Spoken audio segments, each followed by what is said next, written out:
Good afternoon, everybody. Welcome back to round 4 of the Mad Dragons Six Nations series, and a great game in store today. Wales versus France in the Principality, taking a little bit of a look at the table as it stood at the end of round 3. A lot separating these two teams out. France there in 3rd place, only 1 point behind the 2nd place of Ireland, still trying to get back into this Six Nations after an early defeat.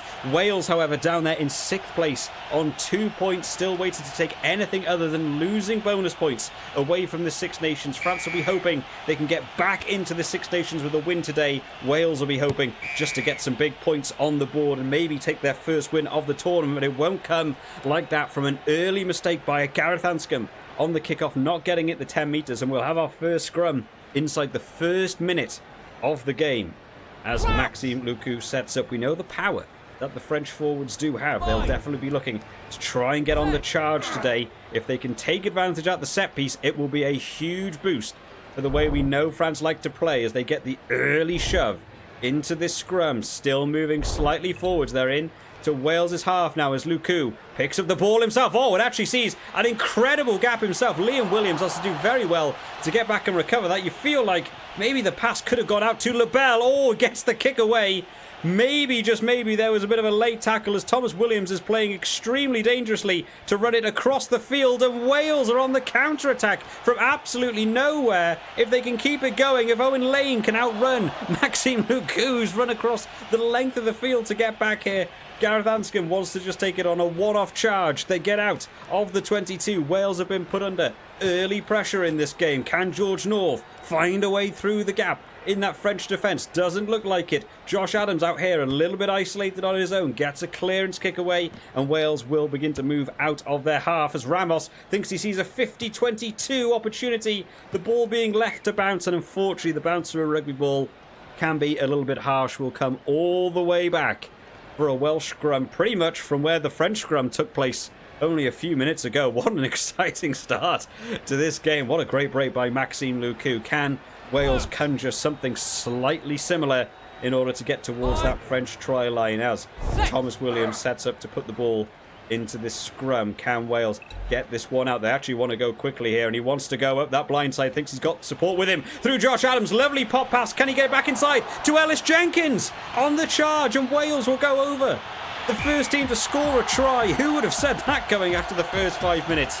Maxime Lucu starting France off on such a good run, but it's Wales who get over from that early scrum. Little pop pass out there, getting out to the wing, and the pass back inside to Ellis Jenkins, and charging over as close to the posts as he can do, knowing that Wales is kicking across this Six Nations hasn't been the best, making this kick slightly easier for Gareth Anscombe as he sets up for the first conversion of the day. You can see the Welsh flags flying in the background there, supporting their team, hoping they can finally see a win this year's Six Nations as Gareth Anscombe gets the kick over, and France will get his kick back off as Jalibert kicks this one deep. Gareth Thomas, the prop, goes on the charge. Oh, shut down well, though, by the French prop. His opposite number, Cyril Bay, with a big tackle there as Antonio has to step in at stand-in scrum half, and Gaël Ficou still going, still working his way around. Oh, couldn't get that last pass out to Jalibert. Followed up, though, by Mo Farner, and Wales are pinned back straight away off the back of this kickoff as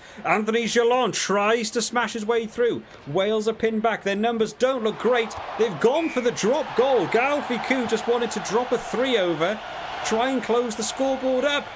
Was that the right move? Was that the correct decision from all the pressure being applied?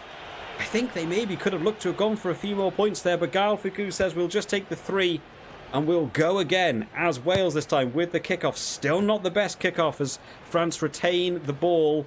Gareth Anscombe might want to have a little bit of look at those kickoffs today as they pass out to Jalibert, does well to pick it up off his toes. Wales are trying to punish that breakdown, don't manage it. Antonio once again stepping in the scrum half position, and they get it out to Lebel out on this wing. Makes a few metres towards that Wales try line. Jalibert once again taken down using all the action so far. Jalibert has been in the middle of all of it for France as they set up for a maul. The power still driving forwards, those French forwards creeping up towards the halfway line.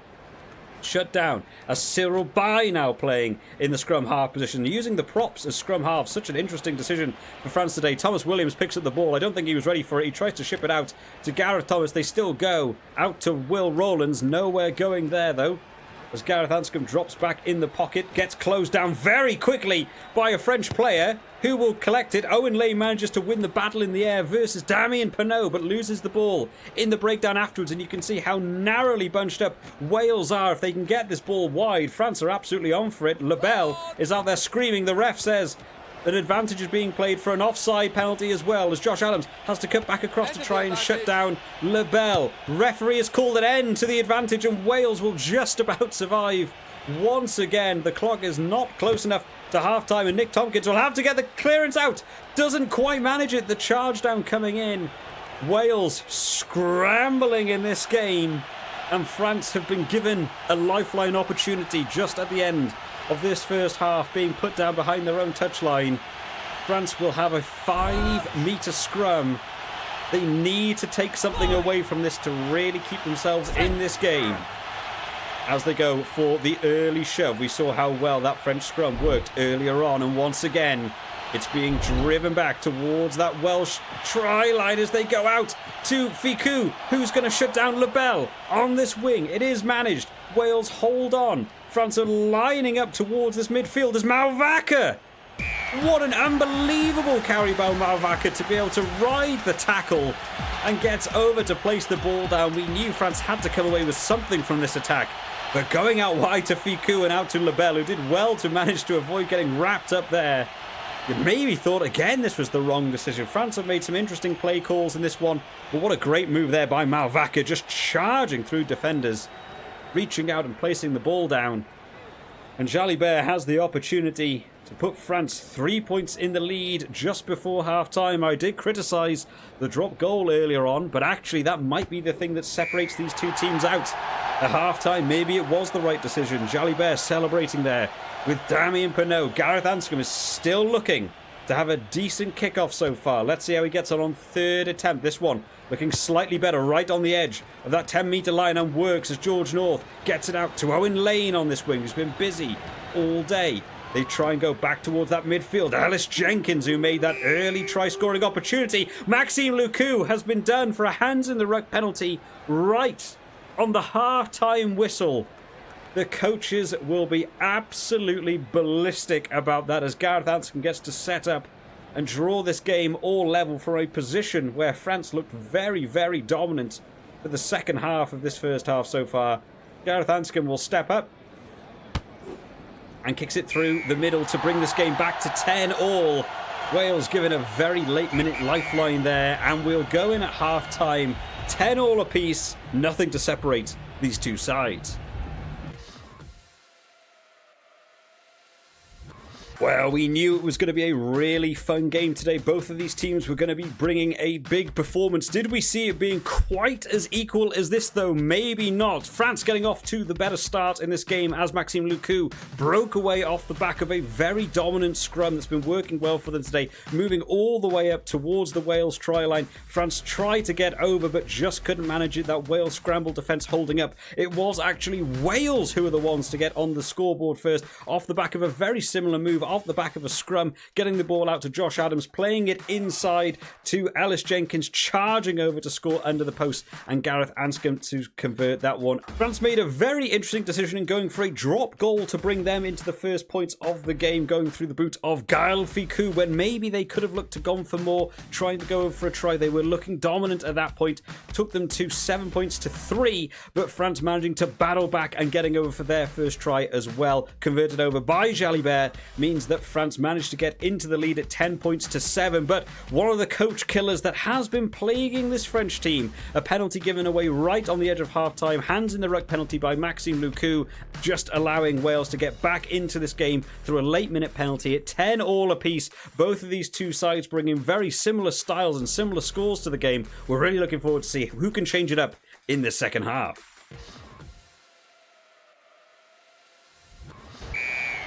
On to the second half then, and Wales have made a couple of changes at half-time. Ryan Elias coming on for Elliot Dee in the hooker position, trying to shift up what's going on in that line-out and scrummaging time. And Kieran Hardy is also on in the scrum half position, and both of them will get tested early on here as a poor kickoff by Jalibert gives Wales the first opportunity at taking the scrum right after kickoff. Let's see how this Wales scrum will shift up with a new hooker in and a new scrum half. Let's see if they can make the most of this early opportunity where maybe they didn't think they were going to be, as the ball is back at the back of the scrum now, and Kieran Hardy goes on the charge himself, trying to find the room. Shut down though by two French defenders, but it's narrowed up. The bunch is Owen Lane maybe on the charge, and Thomas Ramos not back there, and Owen Lane still allowed to run, gets even closer to the post. No one shutting him down. And Wales will be the first team to get on the scoreboard in the second half. What an early opportunity. Kieran Hardy doing so well there to split the two defenders, causing both men to go in. Ramos ran in to try and get over that ball to slow down the Wales breakdown, but in doing so, left his position completely unmanned. Mo Afana there trying to charge down Owen Lane, not going to get there. Eventually, Geelong was the man who managed to get the tackle in, but far too close to the post, you'd have to say. In Wales, making those substitutions at half-time, was it too early? But it seems to have made a big impact into that scrum, and they're able to get on the scoreboard nice and early, and this will take Wales out to a 7-point lead if Gareth Anscombe can convert, and does. Man, oh man, what a big game we have in store now. France know big changes need to come in as they get the kickoff to Ryan Elias, the new boy on the field. Gets the charge, but stolen in the breakdown there. Great work by the French forwards to be able to steal that ball. Once again, Jalibert slightly isolated there. It's going to slow down their own attack. They might want to work on that positioning a bit, but they've been able to get an offload, and suddenly, the pass back inside, trying to mix it up a little bit. Didn't work for them. They still have possession of the ball, though, and they're trying to march forward. Ramos wrapped up in the tackle there. Wales loading up into that breakdown, trying to punish the man being isolated. Ficou this time, trying to drive on, not going anywhere. The ball bouncing off the back of the head, though. Great play as they get it out to LaBelle. Pushed off is Josh Adams, and another player going in. LaBelle is still going. LaBelle is still going. He's pushed up towards the 5-metre line. France have the opportunity now. Can they take some big points away from this? Great work by the French backs working together. They're still interlinking as they get it out wide, but Nick Tompkins comes in. Huge interception to be able to ruin the French party there. Lovely bit of play, and George North just wants to kick that ball clear, managing to find the grass. Ramos will have to go on the counter-offensive here. They play it out wide rather than going for the kick back up, and Ficou is taken down on the halfway line. My goodness, France have been trying to push back into this game. They know they need to get another try on the scoreboard now. Another huge tackle coming in by Will Rowlands there. Maxime Lucu shipping it out once again. They're moving it out wide. Silky hands from the French players here as they pass back inside. That offload game has really taken a step up in the second half as Lucu, who got that early break in the first half, tries to go again. Now in the second half, Malvaca, the try scorer, gets it out wide to LaBelle, still bouncing through players and still going. He's had a great game today at just being able to defend his man out there. Maxime Lucu goes back inside. Huge hit on Antonio. Not used to being driven back is the big man. Lucu rushing to the back of this ruck, but the French players are looking awfully tired out there. They're beginning to slow down. Substitutions maybe needing to be looked at by the coaching staff as they still try and press on. The offload game still coming in for them. Wales trying to get another interception, doesn't quite manage it. It's the risky run by playing the higher offloading type of game, is sometimes those passes can just go a little bit awry as Ficou tackled now. As just before the 5-metre line, Antonio steps in and we'll go on to a French maul now as Wales are trying to drive back. Who's still got the energy in the legs? Nick Tompkins has added his weight into this maul to try and slow it down. Where did France go? Lucu wants to go himself. Was that the right move? He had men outside him. Should he have looked for the pass? The clock is ticking down. As the player tried to run out for the interception, it doesn't work. And LaBelle is bouncing between tackles like a pinball machine and doesn't manage to get it down. The ball once again held up by this Welsh defence. And suddenly, what is going on as Cameron Woki is running the length of the field backwards? What is going on here as the ball is passed out? by Lavelle. The counter-attack needed, a penalty advantage given for something. This game has gone off the rails. Just as they keep it going now, as Pinot tries to move up, the referee's still playing advantage. Apparently it's an offside against Kieran Hardy. And France will kick up. They'll have one last opportunity in this game. What a bizarre French move, you'd have to say. As the ball goes out to the back of the lineouts. Can France take something away from this game? They are still within the losing bonus point range. Wales will want to hold this up the best they can do. Damien Penaud is out on that wing, completely unmarked. If the ball can get out to him. Oh, if the ball can get out there, and it does eventually manage to come. Liam Williams goes for the big tackle. Shuts down Damien Penaud, but too close to the try line. And Penaud will get over. France will potentially save this game and will take a draw. There's actually a really great run here by Francois Cros, being able to hit that gap. Just drew in those Welsh defenders. Very well worked by Owen Lane to be able to take down Mo Farner there, forcing them to go out wide. It makes the kick a little bit trickier for Jalibert, but he's had a high percentage so far in this tournament, and you would expect him to get this one over. And this could be another draw in the Mad Dragon Six Nations series, and it is. As Jalibert kicks it over. One of the most unusual games that we have seen in quite a while in the Mad Dragon Six Nations series. Not entirely sure what France were playing at towards that game, but the game does end 17 all apiece. It's another draw on the table. Wales will be happy to take something away from this game. For France, though, that could be potentially the end of their Six Nations dreams. We'll have to see how the rest of the games get on, guys. Make sure you drop down in the comment section who gets your man of the match performance in this game today, and do you think this could be a similar result to what we could see on the weekend? Let me know down in the comment sections, guys. I hope to see you all next time. Bye-bye.